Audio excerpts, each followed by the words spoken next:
राजस्थान विधानसभा चुनाव के लिए प्रदेश में अब सियासी रंग चढ़ने लगा है। मुख्यमंत्री वसुंधरा राजे भी चुनावी मैदान में कूद पड़ी।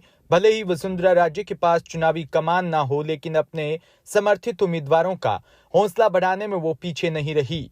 सोमवार को मालवीय नगर से भाजपा के प्रत्याशी कालीचरण सराफ के कार्यालय का उद्घाटन करने पूर्व सीएम वसुंधरा राजे पहुंची। राजे ने इस दौरान समर्थकों को भी संबोधित किया। उन्होंने कांग्रेस नेता राहुल गांधी और प्रियंका गांधी पर निशाना साधा।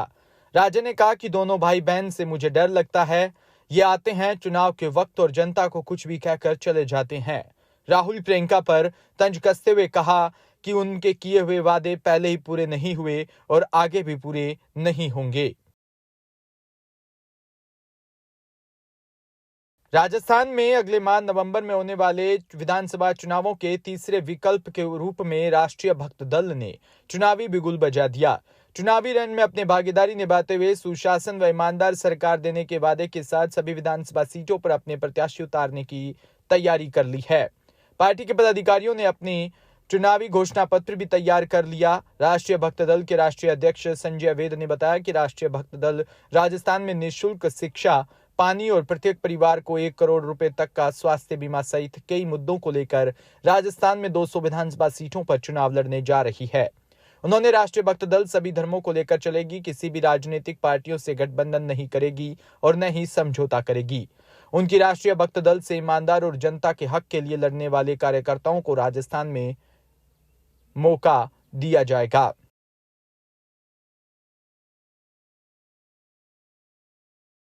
मैं आज चुनावी घोषणा पत्र में 15 सदस्यों का जो चुनाव में उतर रहे हैं और प्रचंड हिंदुत्व की विचारधारा लिए हुए, उनका स्वागत कर रहा हूं और आपको आज लिस्ट दिए जा रही है। राजकुमार जी राष्ट्रीय उपाध्यक्ष। कितनी सीटों का चुनाव लड़ेंगे आप? हम पूरी 200 सीटों का है, लेकिन हिंदुत्ववादी विचारधारा के मुझे साथी मिले, उन्हें ही लिया जाएगा। जो राष्ट्रवाद की भावना जिनके जज्बे में हो, जिनमें ऊर्जा हो प्रचंड राष्ट्रवाद की, नींव बनने को तैयार होंगे हिंदुत्व की। मैं मोदी साहब का प्रबल समर्थक हूं। हालांकि मुझे पृथक पार्टी बनाने की जरूरत इसलिए पड़ी कि बहुत सारी छोटी जातियां, छोटे लोग, छोटी कास्ट के, अब जातिवादी जनगणना के विषय से उन्हीं को अधिक से अधिक चुनाव का मौका मिल रहा है जो संख्या में अधिक हैं, लेकिन ओबीसी कास्ट या जनरल कास्ट के क्रम श्रृंखला से परे राष्ट्रवाद की भावना भी जज्बे में हो। राजनीतिक पार्टियों का विषय हो सकता है राजनीति करना, लेकिन जैसा नाम से ही हमारे दल का परिभाषित होता है, राष्ट्रभक्त दल, रजिस्ट्रेशन 2008 में हुआ, लेकिन अब इसकी ये आवश्यकता महसूस होने लगी है कि हर राजनीतिक पार्टियों का एक मोटिव है, जिसकी जितनी संख्या भारी उसकी उतनी भागीदारी।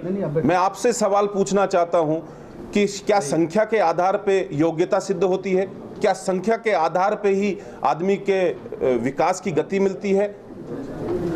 हर समाज में, चाहे उस कम संख्या वाला समाज हो चाहे ज्यादा संख्या वाला समाज हो, योग्यता उसके गुणों में होती है। और राजनीतिक पार्टियां उन व्यक्तियों को महत्व देते हैं जिनकी संख्या ज्यादा है, संख्या बल ज्यादा है। हम उनको महत्व देंगे जिसमें राष्ट्र हित ज्यादा है, जिसमें राष्ट्र बल ज्यादा है।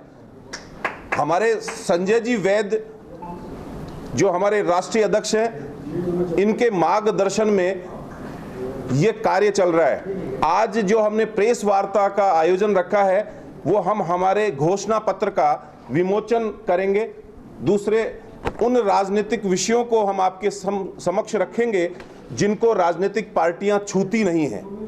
राजनीतिक पार्टियां जाति आधारित राजनीति करती हैं, हम जाति आधारित नहीं कर रहे। एक छोटे समाज में, कम संख्या वाले समाज में भी योग्य व्यक्ति होता है, उसको भी मूल धारा में जोड़ेंगे। उसको कौन जोड़ेगा? उसको हम अपनी मूल धारा में जोड़ के राष्ट्र हित के कार्यों में आगे प्रेरित करेंगे। ये इस उद्देश्य को लेकर के हम आगे चल रहे हैं। पहले एक रचना लिखी थी नारी के बारे में, तो मैं उसकी बस 2 पंक्तियां पहले कहना चाहूंगी आपसे। हाय खिलजियों की हवस की आग में, ना जाने कितनी पद्मिनियां जल गई, ना जाने कितनी पद्मिनियां जल गई। कन्या पूजन करने वाले, शक्ति पूजन करने वाले इस देश में, हाय आज क्यों महिला पर्दा बंद हो गई, क्यों महिला पर्दा बंद हो गई। यहाँ मेरा इशारा इस ओर से कि हमारे देश में कभी पर्दा प्रथा नहीं थी। तो हमारे आज की समाज में जो लव जिहाद है वो ऑल टाइम हाई के ऊपर है।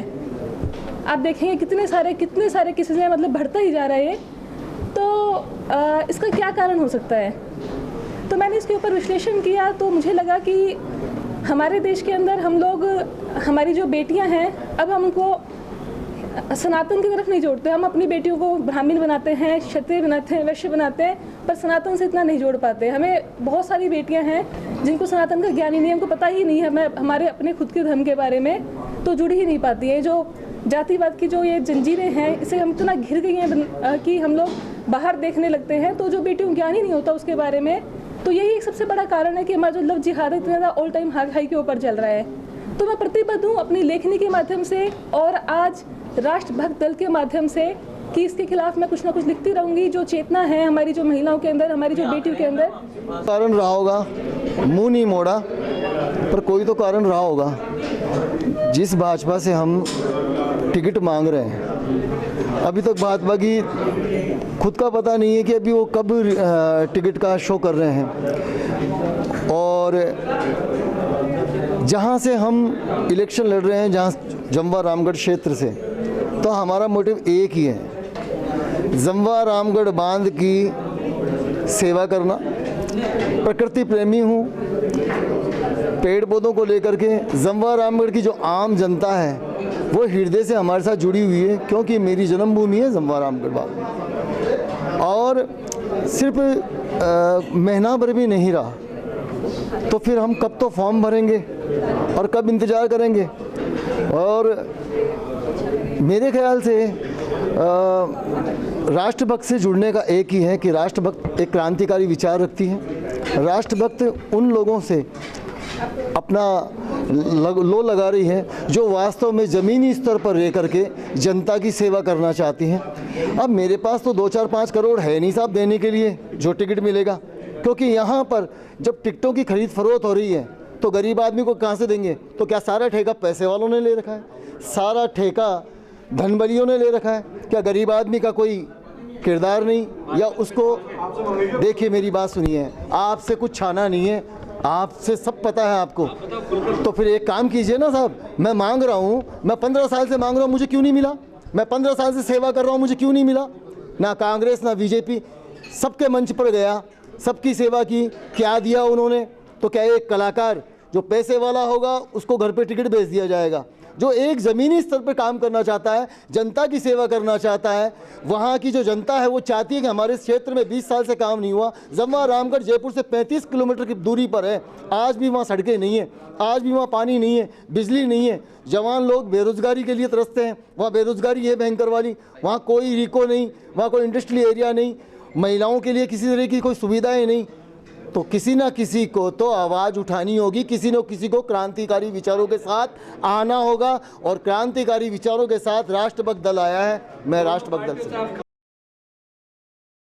सूरतगढ़ विधानसभा चुनावों को लेकर प्रत्याशी मैदान में प्रचार प्रसार में उतरे। कांग्रेस प्रत्याशी डूंगर राम गेदर ने शहर में व्यापारियों से डोर टू डोर संपर्क कर वोट की अपील की है।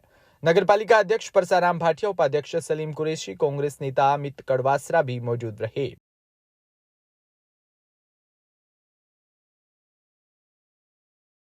सूरतगढ़ में आज से विधानसभा चुनाव के लिए नामांकन प्रक्रिया शुरू हो चुकी है। आज का दिन कैंडिडेट्स के लिए काफी अहम रहा। नामांकन भरने की प्रक्रिया सुबह 11 बजे से शुरू होकर 3 बजे तक रही। विधानसभा चुनाव कार्यक्रम का नोटिफिकेशन जारी करने के साथ नामांकन पत्र भरने की प्रक्रिया का श्री गणेश भी हो गया। आज से 7 या दिन यानी कि 6 नवंबर तक चुनाव लड़ने वाले उम्मीदवार अपना नामांकन ऑनलाइन और ऑफलाइन भर सकेंगे। 5 नवंबर को छुट्टी के कारण नामांकन नहीं भरा जाएगा।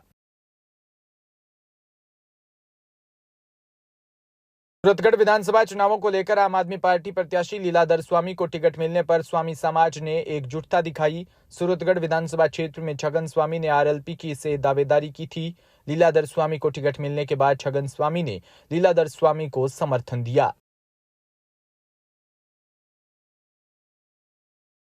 दौसा से खबर, जहां सरस्वती शिक्षण संस्थान में एनसीईआरटी व एनसीईआरटी के निर्देशानुसार state education achievement survey training programme का आयोजन किया। इस कार्यक्रम में जिला शिक्षा व प्रशिक्षण संस्थान बसवा के उप प्राचार्य अनिल कुमार गर्ग ने महाविद्यालय में अध्ययनरत बीएड और डीएलएड के प्रशिक्षणार्थियों को प्रशिक्षण दिया।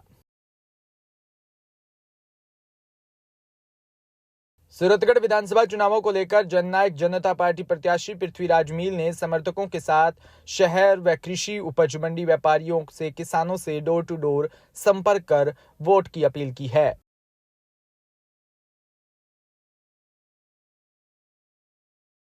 सिरोही में मंडोर रोड पर दो टोलों में आपसी भिड़ंत के बाद आग लगने से कोयले से भरे ट्रक ड्राइवर और हेल्पर जिंदा जलकर खाक हो गए। हादसे की सूचना पर सिरोही सदर पुलिस घटनास्थल पर पहुंची और फायर ब्रिगेड की मदद से आग पर काबू पाया।